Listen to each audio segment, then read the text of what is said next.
Example of constraining the ability of all senators and the American public to see the whole truth and nothing but.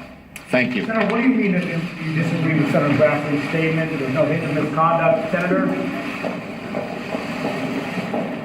Well, Senator Chuck Schumer saying 9 people in person, I do believe, or had direct contact with him. The 10th person had some sort of denial that they wanted to speak with them. I will remind you what Jeff Flake said yesterday, Sandra, when he was asked whether or not the interview of Kavanaugh or Ford should happen. He said, it doesn't worry me as much as if they came back and found the FBI only interviewed a couple people or followed a couple leads. Feinstein and Schumer, they are no votes. But what do Flake and Murkowski and Collins do? Mitch McConnell, floor of the Senate. Yours and colleagues' praise in the very strongest terms. A jurist whom the American Bar Association awarded its very highest rating unanimously, well qualified. Here's what the ABA says it takes to earn that distinction. To merit a rating of well qualified, the nominee must be at the top of the legal profession in his or her legal community, have outstanding legal ability, breadth of experience, and the highest reputation for integrity, and demonstrate the capacity for sound judicial temperament. This is the nonpartisan test that my friend, the Democratic leader, among others, used to call the gold standard. Well, Judge Kavanaugh passed that with flying colors. So to be clear, this seal of approval comes from the ABA's Standing Committee on the Federal Judiciary, an independent entity within the organization. Even after the ABA's president tried to play politics with the nomination last week, the Standing Committee reaffirmed its rating yet again. Unanimously well qualified. That's Brett Kavanaugh. So, Mr. President, how did we end up where we are today? How did we get here? How did we get from a chorus of expert praise and professional respect to wild tales of violent gangs, sexual assault rings, fistfights on boats in Rhode Island harbors, and the possibility, get this, of an argument in a college bar? An argument in a college bar? Several weeks ago, a confidential allegation of misconduct from nearly 40 years ago was leaked to the press. Since then, other allegations have poured forth. Many were just patently ridiculous. Feeding frenzy of ridiculous accusations. Well, while some cheered on the feeding frenzy for political purposes, Judiciary Chairman Chuck Grassley and his staff rolled up their sleeves and went to work. They promptly investigated the varied allegations that materialized at the last minute. Chairman Grassley reopened the public hearing so Dr. Ford and Judge Kavanaugh could speak directly to those claims under oath. That was after, by the way, he offered Dr. Ford the option to tell her story at any place of her choosing, either here or in California, either in public or in private, either with staff or with members, an offer that, according to Dr. Ford's testimony, was seemingly never actually communicated to her by her lawyers, despite a professional requirement to do so. Now, of course, the FBI has completed a supplemental background investigation and delivered its results to us here in the Senate. Mr. President, this is now the 7th time the FBI has thoroughly reviewed Judge Kavanaugh's background. 7 FBI investigations. So what have we learned? What are the facts and the evidence tell us after 7 FBI investigations? The fact is that these allegations have not been corroborated. None of the allegations have been corroborated by the 7th FBI investigation. Not in the new FBI investigation, not anywhere. So none of these last-minute allegations have been corroborated, as is confirmed by the 7th and latest FBI investigation. As Chairman Grassley stated this morning, neither the Judiciary Committee nor the FBI could locate any third parties who can attest to any of these allegations. No backup from any witnesses, including those specifically named as eyewitnesses by the people who brought the allegations in the first place. Let me say that again. No backup from any witnesses, including those specifically named as eyewitnesses by the people who brought these allegations. In addition, one person has completely recanted their whole wild story. Another accuser went on television and backpedaled from many of their own ridiculous charges. So the facts do not support the allegations levied at Judge Kavanaugh's character. Instead, many of the facts actually support Judge Kavanaugh's strong, unequivocal denial, which he repeatedly stated to committee investigators under penalty of felony, which he firmly restated under oath last Thursday before the full committee and the American people, which aligns with the testimony of hundreds, literally hundreds of character witnesses who've known him over the years. For goodness sake, this is the United States of America. Nobody is supposed to be guilty until proven innocent in this country. Nobody is supposed to be guilty until proven innocent in the United States of America. The Senate should not set a fundamentally un-American precedent here. Judge Kavanaugh's right to basic fairness does not disappear just because some disagree with his judicial philosophy. Our society is not a place where uncorroborated allegations of misconduct from nearly 40 years ago, allegations which are vigorously disputed, can nullify someone's career or destroy their reputation.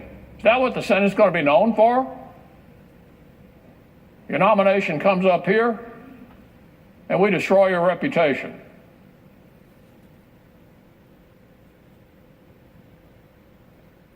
That's what the Senate going to participate in? So above the partisan noise, beyond this shameful spectacle, which is an embarrassment to the Senate, what will endure are the actual facts before us. The actual facts. Upon reviewing them, only one question is left for us to answer. Is Judge Brett Kavanaugh qualified to serve on the United States Supreme Court? Well, Mr. President, there's a good reason the political opponents of this nomination have never wanted to litigate that issue. Oh, no. They don't want to talk about that. There's a good reason why they let the politics of personal destruction run away ahead of the facts in an effort to dodge that very good question. Because Brett Kavanaugh is stunningly and totally qualified for this job. We already know this, but for starters, his academic and legal credentials are second to none.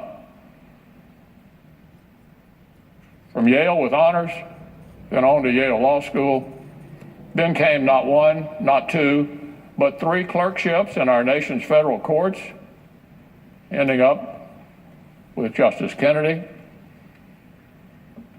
His career continued with work in the Office of Independent Counsel and the Office of White House Counsel, and that was only the beginning. For the last 12 years, Brett Kavanaugh has served on what is widely considered the second highest court in our land, the D.C. Circuit Court of Appeals, written more than 300 judicial opinions. Several have formed the basis of later rulings by the Supreme Court itself. The litany of accomplishments is a fact. A fact. It's a matter of public record. But just as telling are all the accounts of Judge Brett Kavanaugh, the person, that have been volunteered by those who've known him every step of the way over the years. We've heard from literally hundreds of character witnesses who heaped praise on the Brett Kavanaugh they know. The loyal friend and teammate, the standout student, the talented, hardworking colleague, the brilliant legal writer, the respectful role model and mentor, particularly to women, the devoted husband, father, and coach. These letters and recorded testimony were offered by men and women with nothing to gain for themselves. They were just glad to tell the truth about a nominee who they know possesses the character, temperament, and qualifications for this important job. Judge Kavanaugh's professors and others who knew him at Yale describe a true intellectual, a leading thinker, a wonderful mentor and leader. One goes so far as saying, it's hard to name anyone with judicial credentials as strong as those of Judge Kavanaugh.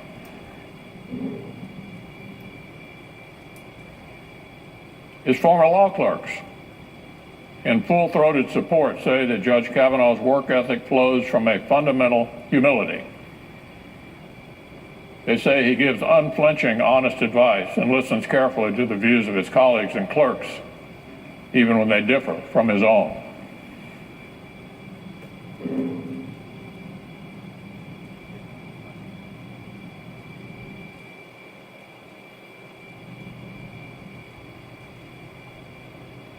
His peers here in Washington of all political persuasions haven't minced their words either. They deem him, quote, unquestionably qualified by his extraordinary intellect, experience, and temperament,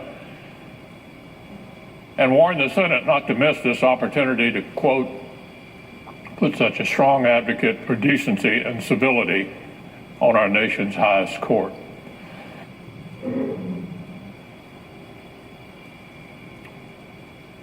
So, Mr. President, let's not lose sight of the opportunity before us. This process has been ruled by fear and anger and underhanded gamesmanship for too long. Time for us to stand up to this kind of thing. We owe it to the American people not to be intimidated by these tactics. We owe it to the American people to underscore that you're innocent until proven guilty. It's the Senate that's on trial here, Mr. President. What kind of image will we convey to the public? Can we be scared by all these people rampaging through the halls, accosting members at airports, coming to their homes? They're trying to intimidate the Senate into defeating a good man. Are we going to allow this to happen in this country?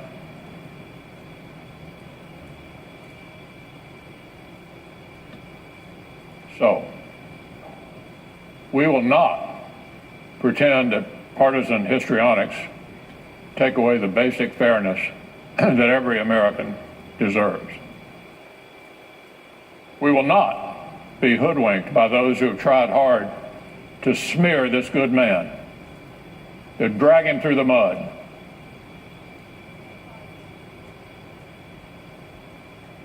And when that didn't work, they turned on a dime and started claiming his real sin was that he spoke up too forcefully in defense of his good name and his family. Oh, they decided he didn't have a judicial temperament because he aggressively defended his good name against this outrageous smear conducted in conjunction with Senate Democrat. Who among us would not have been outraged by having a lifetime record dragged through the mud with accusations that cannot be proven, and a blatant attempt to decide on the part of at least some Senate Democrats that the presumption of innocence no longer applies in this country? What kind of person couldn't have been upset about that? He claimed he spoke too forcefully in defense of himself after being accused of such outrageous behavior that cannot be proven. I admire him for standing up for himself and standing up for his family. I'd be shocked if it were not done in an aggressive fashion.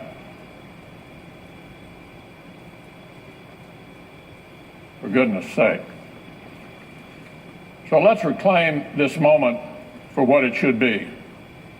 A chance to elevate a stunningly talented and impressive jurist to an important office for which he is so well qualified.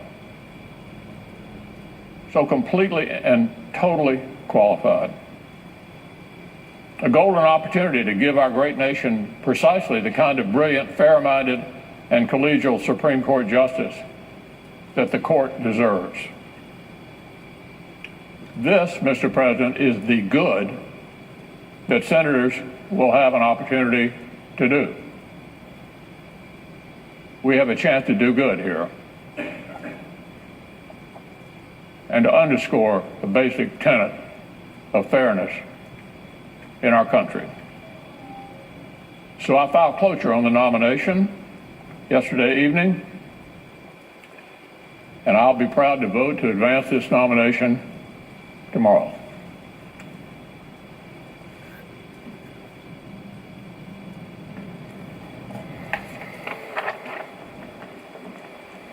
It may have been an opening statement, could have been a closing argument on behalf of Brett Kavanaugh.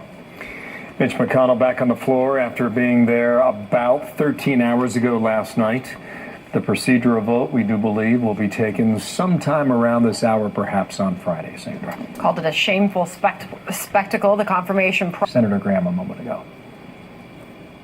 The F.B.I. is done. They interviewed 10 witnesses. They followed leads from interviews that made sense to me. It's a complete report. It's a background check. I'm confident the F.B.I. did a good job. They were not hindered in any way. The focus of the background check was on credible allegations before the committee. I was looking for certain things to be answered by witnesses. I'm more confident than ever that what the committee found is held up and then some. The main thing for me is that you need to go to the FBI and you need to ask them, did they feel like they were able to do their job without interference? And I think the answer is yes. They interviewed over 150 people have been interviewed throughout the course of Brett Kavanaugh's life. To those who suggest he had a problem like this from prior interviews, no evidence of that. It's all manufactured. The senators who requested the supplemental FBI background check got what they requested, and I am ready to vote. Are you confident, sir, that the senators you mentioned, Flake, were casting You need to talk to them. I'm confident that the supplemental FBI background check was done professionally. It was done without interference, and it validated, in my view, where we are. But you need to talk to them. The idea of the FBI looking at the committee's work product made some sense. I didn't need it, but it's done, and it puts a stamp on it that's different than it was before. You need to go to these three who have, in good faith, tried to find out what happened here and what's best for the country. 150 plus people have been interviewed over a 20-something year period. I have personally known him for 20 years. Not a close friend, but a professional relationship. The Brett Kavanaugh that I knew before the committee is the Brett Kavanaugh I know now. The only difference is an effort to ruin this man's life. I am ready to vote. And to Democrats, you question the scope and the timing?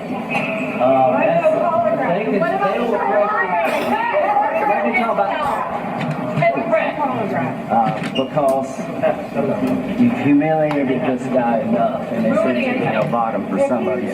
So why don't we dunk him in water and see if he floats? So the bottom line here, process. No Democrat except one, maybe two, are going to vote for Brett Kavanaugh. Most all Democrats had made up their mind. Senator Romano said, well, the goal here is to delay the hearing past the midterm so we can fill the seat. Now, she was foolish enough to say that. Are we smart enough to believe her? And I actually do believe her. Is that what you did, That's Senator? the goal. It's not about the truth.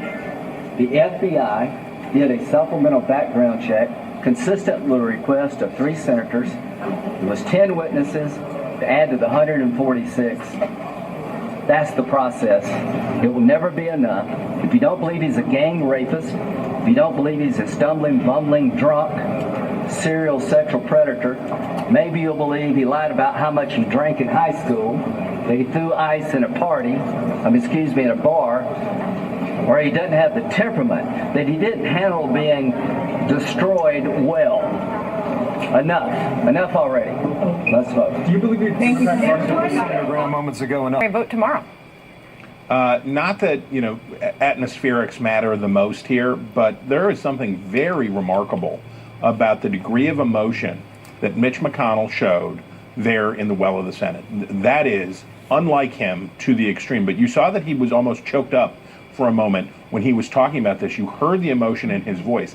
This is and this is a guy who is looks like he's made out of marble most of the time.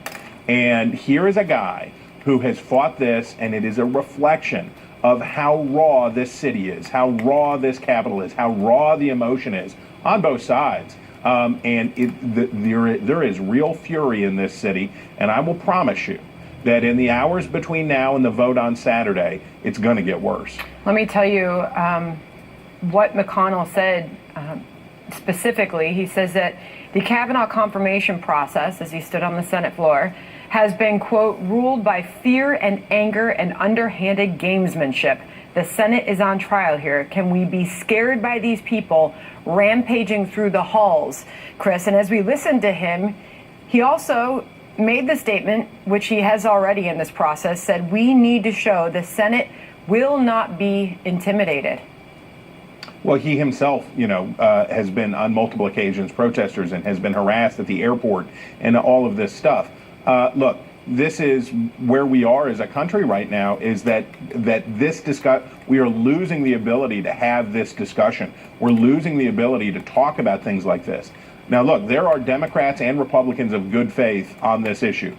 People like Chris Coons, people like Joe Manchin, people who have tried hard here to find a space in which that we can operate and that the Senate can operate and see this through. But the truth is that for, let's say, 94 members of the United States Senate, it didn't matter, and it doesn't matter what's in that FBI file, because this is about war. This is about partisan war, and this is a cutthroat business, and people are getting hurt. Lindsey Graham's words were really interesting as he was talking to reporters there, saying he's more confident than ever. He was talking specifically about the FBI, and he told reporters, if you have questions about the process, go ask the FBI if they think they conducted a fair investigation. He said, I believe the answer will be yes. I have to say, I'm going to enjoy this next chapter in which the Republican Party, which has been dragging the FBI behind a pickup truck through a mud puddle for the last several months and trying to protect the president, is going to start singing hosannas to the FBI again. So that will be interesting to see. It will also be interesting to see Democrats casting aspersions at the FBI and talking about what's wrong with Christopher Wray, and they're going to call him. I guarantee you, before this is all done, Christopher Wray is going to be dragged in to answer questions. He's going to have to talk about this because for the Democratic Party at this point, this is a core issue. The issue of impeaching Brett Kavanaugh even before he has been confirmed. And now it is looking substantially more likely that he's going to be confirmed, and probably with a Democratic vote or two, Joe Manchin most likely. When you look at this, Democrats are not going to let this go for a long time. They'll still be talking about Brett Kavanaugh and this investigation 2 years from now. Now to Democratic leadership. Chris Darwell, thank you. Senator Chuck Schumer speaking on the Senate floor now. Let's go. Game. He knows how believable Dr. Ford is. He knows how the American people, a majority of them, believe Dr. Ford was telling the truth rather than Judge Kavanaugh. He knows that any focus on Dr. Ford would bring more feelings that Judge Kavanaugh is the wrong person for the Supreme Court. But he can't attack Dr. Ford because of her credibility greater than Judge Kavanaugh's. And so he attacks, quote, Democrats, increasing the partisan rancor and basically the fundamental lack of getting to the truth in this chamber. I'd like to ask the majority leader a few questions based on what he said a few minutes ago. He said that this debate has been filled with partisan histrionics. Mr. Leader, are you accusing Dr. Ford of engaging in partisan histrionics when she came forward? He said that the politics of personal destruction is rampant. Again, Mr. Leader, are you accusing Dr. Ford of engaging in the politics of personal destruction? He talked about people being intimidated.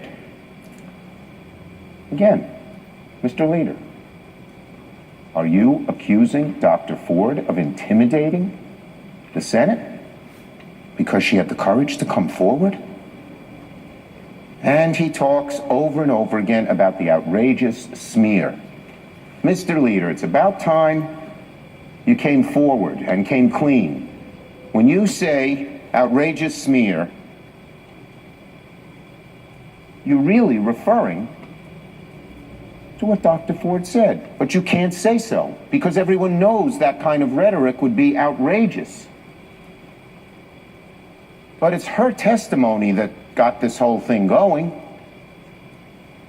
Her testimony required by one courageous Republican who said he wouldn't just rush things through, as Leader McConnell attempted to do. And that's why there was a hearing. Not any Democrats, none. I said yesterday that the leader is telling one of the greatest mistruths I've heard on the floor, that Democrats have delayed. Again, Mr. Leader, what power do we have to delay? Isn't it true that you set the time and place of hearings, or your committee chairs do, and you set the time and place of when we vote, with no effect from the Democrats, no influence by Democrats? If you've delayed, Mr. Leader, it's because you've delayed. If there's been delay, Mr. Leader, it's because you've delayed. But ultimately, Dr. Ford came forward and won America's hearts. And our Republican colleagues were upset because that might derail their headlong rush to put Judge Kavanaugh on the Supreme Court. Led by Judge Kavanaugh at his return testimony, and by President Trump and by Leader McConnell, they've tried to misdirect the whole issue away from Dr. Ford, who is the cause, the reason we are debating all of this, and towards other bogeymen,